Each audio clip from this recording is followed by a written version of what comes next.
Okay. Thank you, Karine. I would like to ask you about the announcement that the president made at the G7 for the Global Partnership on Infrastructure. But before that, I would like to know what's the difference between President Trump watching TV, even pleading to go to the Capitol while the Capitol was being attacked, and President Biden going to the beach and having fun while Supreme Court justices are under attack by a verbally violent mob. What's the difference between those two leaders? Wait, what's the comparison you're making? Could you say the first part? So I'm saying that what's the difference between President Trump not doing anything while the Capitol was being attacked and President Biden not doing anything while protesters, while the Supreme Court justices were under attack in their own homes with their families and with their children? Well, there are two major differences here. First of all,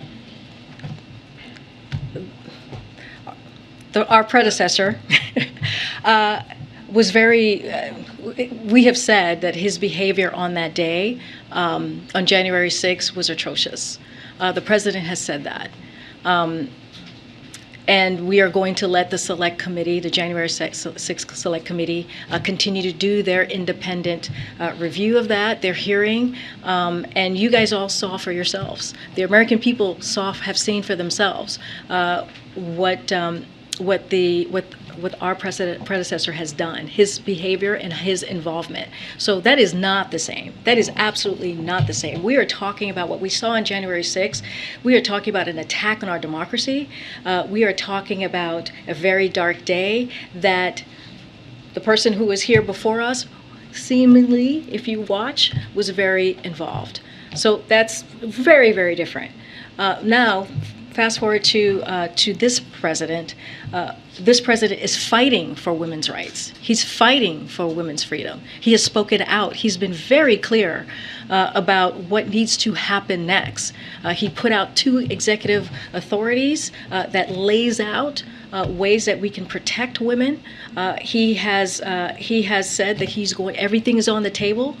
We're going to see what else we can do. But he also has spoken very truthfully and very honestly with the American people, which is if we want to see Roe become the law of the land, we also have to act. We have to hold Congress accountable and make sure that they act. And if that cannot happen, then Americans need to go to the ballot box. And that is very different. And to say that there is no difference, that is just unbelievably wrong. But is it concerned that Supreme Court justice I'm moving on. Go ahead, Phil. Hold on. Go ahead, Phil.